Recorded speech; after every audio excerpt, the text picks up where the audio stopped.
ఏమి నేరం లేకపోయినా వారు తప్పుడు ఆలోచన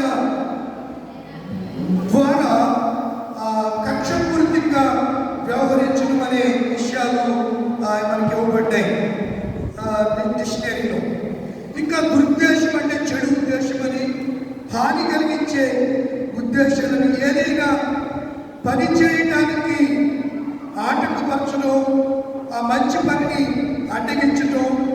దురుద్దేశం అంటే నిజాయితీ లేకుండా లేదా కక్షపూర్తిగా ప్రవర్తించడం అనే విషయాలు తెలుగులో మనము ఆలోచన చేయవలసిన వారమై ఉన్నాం.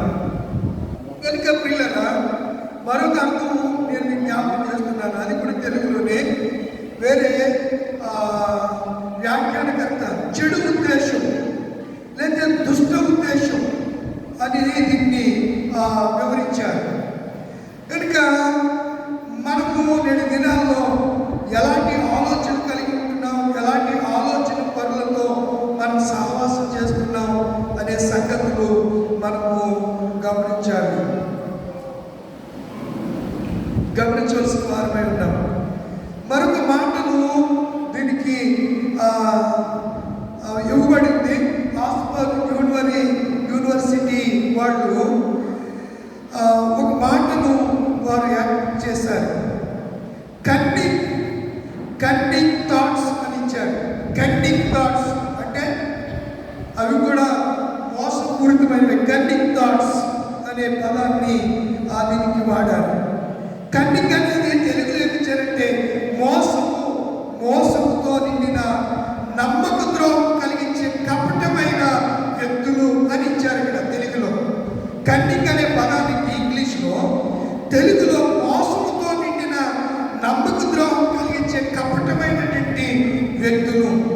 ఇది ఎదుటి వారిని తప్పుదోవ పట్టించేది లేదా వంచే ఉద్దేశంతో చేసే పనులను ఈ మాట తెలియజేస్తూ ఉంది. కనుక నా ప్రియమైనటువంటి దేవుని పిల్లలారా, పదం ఏదైనా ఉద్దేశము మంచిది కాదు. దురుద్దేశాలు, దుష్ట ఆలోచనలు, దుష్ట తలంపులు ఇవన్నీ కూడా తండ్రి నుండి కలిగినవి కాదు. ఎవరి నుండి కలిగాయి? అపవాది నుండి కలిగాయి. శరీరాశ, నేత్రాశ, జీవుడము ఇవి ప్రభువైన యేసు ద్వారా మనకు రాలేదు, కానీ అబద్ధికుడైన అపవాది ద్వారా అవి వస్తూ ఉన్నాయి.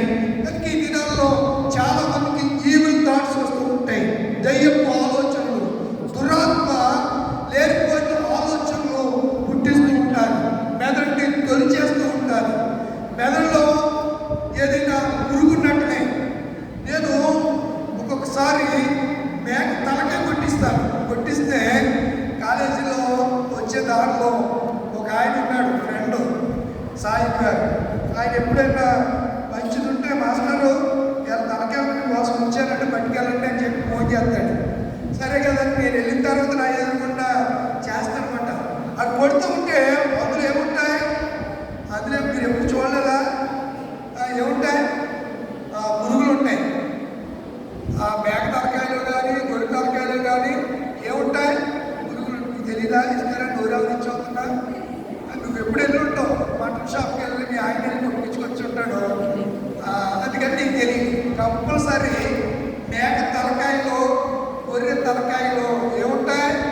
పురుగులు ఉంటాయి. అవి చూసినప్పుడు కాసేపు మన ఫీలింగ్ ఎలా ఉంటుంది? పురుగులు చూస్తే ఎలా ఉంటుంది? అసహ్యం అనిపిస్తుంది కదా, తెల్లాలనిపిస్తుందా? వాడు శుభ్రంగా క్లీన్ చేసిన తర్వాత మన ఇంటికి వచ్చి మరలా క్లీన్ చేసిన తర్వాత మన కళ్ళారా దాన్ని చక్కగా చూసిన తర్వాత మన కంటికి ఇంపుగా కనపడితే దాన్ని మనం ఏం చేస్తాం? చక్కగా వండుకుని తింటాం. కల్లారి మంచి కూర ఇచ్చారండి, మంచి తలగా ఇచ్చారు, బాగా మెత్తగా నలిగింది అని చెబుతూ ఉంటాం. అంటే ఈ ఆలోచనలకు వీటన్నిటికీ కేంద్ర బిందువు ఏది? తల. ఒకసారి చెప్పాను, మళ్ళీ అంతాలు చెప్పను. హృదయం వేరు, మనసు వేరు, హృదయం వేరు. మనసు ఇక్కడ ఉంటుంది, హృదయం ఇక్కడ ఉంటుంది. అర్థమవుతుందా? కనుక నా ప్రియమైన దేవుని పిల్లల వీళ్ళు దురుద్దేశం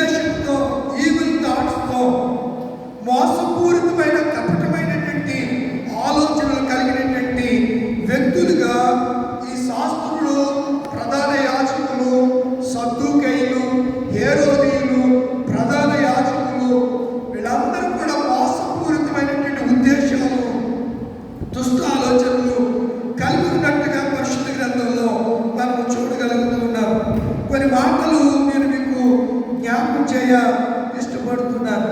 పరిశుద్ధ గ్రంథంలో చూడండి, పరిశుద్ధ గ్రంథంలో సమూయేలు వ్రాసినటువంటి రెండవ గ్రంథము 15వ అధ్యాయం 31వ వచనాన్ని చదువుకుందాం. అంతలో ఒకడు వచ్చి అహితోపెలు చేసినటువంటి అభిషేకము చేసిన కుట్రలో ఎవరు చేరారంట? అహితోపెలు చేరి ఉన్నాడని దావీదునకు తెలియజేయగా యెహోవా అహితోపెలు యొక్క ఆలోచనను చెడగొట్టుము. కొడుకు తండ్రి మీద తిరుగుబాటు చేశాడు, తండ్రి రాజ్యాన్ని కావాలని ఆశపడ్డాడు. తదనుగుణంగా అతడు తండ్రిని సింహాసనం నుంచి అరణ్యంలోనికి వెళ్ళగొట్టాడు. అరణ్యంలో ఉన్నటువంటి దావీదు గారికి ఒకడు ఒక వర్తమానం తెచ్చాడు. ఏమిటి ఆ వర్తమానం? అహితోపెలు అభిషేకం పక్షంగా కుట్రలో పాలిభాగస్తుడయ్యాడు. అహితోపెలు ఎలాంటి వాడు దావీదుకు తెలుసు కనుక దావీదు వెంటనే ఏమని ప్రార్థన చేశాడు? చెప్పరెట్టిలా ఏమని చేశాడు? ఆలోచన చెడగొట్టమని ప్రార్థన చేశాడు. కానీ యేసు ప్రభు వారు, తండ్రి నీ చిత్తం అయితే, వారు ఆలోచన చేస్తున్నారు, వారు దురుద్దేశంతో ఉన్నారు. ఒకవేళ నీ చిత్తం అయితే ఈ శ్రమలను, ఈ తప్పుడు ఆలోచన నుంచి, ఈ దురుద్దేశం నుంచి నన్ను తప్పించు. అయినా నా ఇష్టము నా చిత్తము కాదు, నీ చిత్తం ప్రకారమే. దావీదు ఏం ప్రార్థన చేశాడు? మీరు కంపేర్ చేయండి. దావీదు ఏం ప్రార్థన చేశాడు? ఆలోచనను. యేసయ్య ఏం ప్రార్థన చేస్తున్నారు? గెచ్చమని తోటలు చెప్పండిరా, నీ చిత్తమైతే ఈ బాధ్యతను, ఈ దుస్తులు ఆలోచన చేస్తున్న ఆలోచన గురించి ఎవరికి చెప్తున్నాడు యేసయ్య? యేసయ్య ఎవరికి చెప్తున్నాడు? తండ్రికి చెప్తున్నాడు. అంటే దావీదు కూడా ఎవరికి చెప్పాడు? తండ్రికి. యేసయ్యకే చెప్పాడు. యేసయ్యకే చెప్పాడు. భజింతుము నిన్ను జగదీశ శ్రీయేశ రక్షణకర్త, శరణు శరణు దేవయ్యా,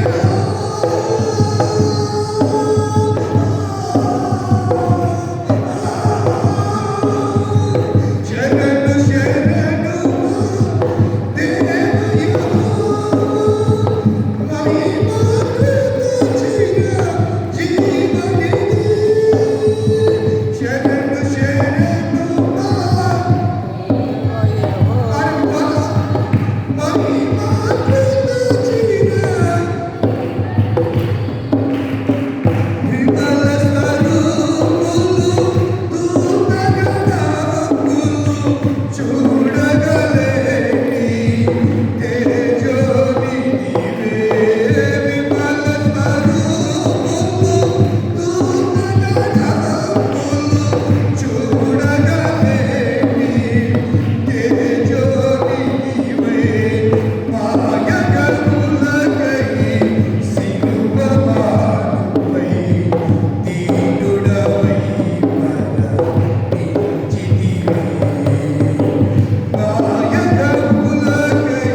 అభిషేకించిన దేవుడు ఈరోజు ఆయన మీద, ఆ మహిమ గల దేవుడి మీద ఏం చేస్తున్నారండి? దురాలోచన చేస్తున్నారు. చూడండి, యోహాను సువార్త 12వ అధ్యాయము 41వ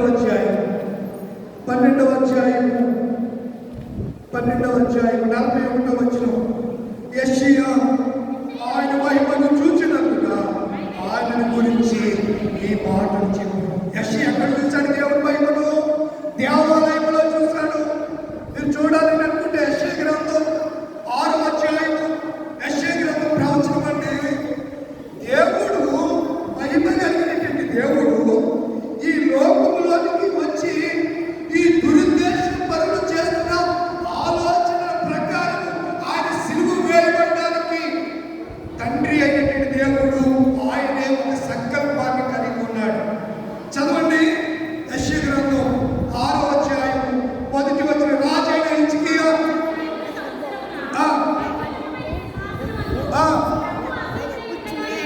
ఎవరు చూశారు? యెషయా ఎప్పుడో చూశాడు. ఎవరిని? యేసు ప్రభుని. చెప్తున్నాడు ఆయన నేనేనా బాబు యెషయా చూసింది ఎవరిని? నన్నే. యేసయ్య అంటున్నాడు యెషయా చూసింది ఎవరిని? నన్నే చూశాడు. అత్యున్నతమైన సింహాసనం మీద నేను ఆసీనుడై ఉండగా నేను చూచింది నేను. ఎవరు అంటున్నారు? యెషయా. ఎవరు చూశాడు? యేసయ్య చూశాడు. చూడండి, అందులోనే మరొక మాట మీకు జ్ఞాపకం చేస్తారు. 38వ వచనం. ప్రభువా, మా వర్తమానము నమ్మిన వాడెవడు? ప్రభు యొక్క బాహువు ఎవరికి బయలుపరచబడెను అని ప్రవక్త అయిన యెషయా చెప్పిన వాక్యము నెరవేరునట్లు. ఇవన్నీ ఎందుకు జరుగుతున్నాయి? ముందుగానే దేవుడు చెప్పిన రీతిగా జరుగుతున్నాయి. ఈ మాట ఎప్పుడు చెప్పండి. ఈ మాట ఇందాక యేసు ప్రభువాన్ని ఎవరు చూశారు? యెషయా చూశాడు. ఎలా ఉండగా చూశాడు? మహిమలో ఉండగా చూశాడు. ఇప్పుడు మహిమలో ఉన్న దేవుడు శరీరమును దాల్చుకుని భూమి మీద మన కొరకు ఆయన ఏం చేస్తున్నాడు? శ్రమలను అనుభవిస్తున్నాడు. దురుద్దేశ పరుల నుంచి ఆయన తీర్పు పొందుతున్నాడు. అన్యాయపు తీర్పును ఆయన పొందాడు. ఎక్కడుంది మాట? నేను చెప్పాలి.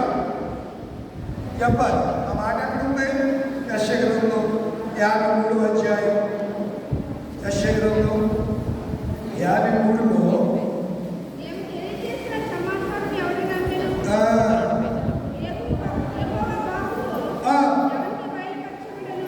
మేము తెలియజేసిన సమాచారము ఎవడు నమ్మెను? లేత మొక్క వలెను. ఎవరు? యేసుక్రీస్తు గురించే. యేసు ప్రభువారు ఒరే బాబు, యెషయా నన్ను గురించే రాశాడు. నేనే ఆయన్ని. యేసు ప్రభు చాలా అందగాడండి.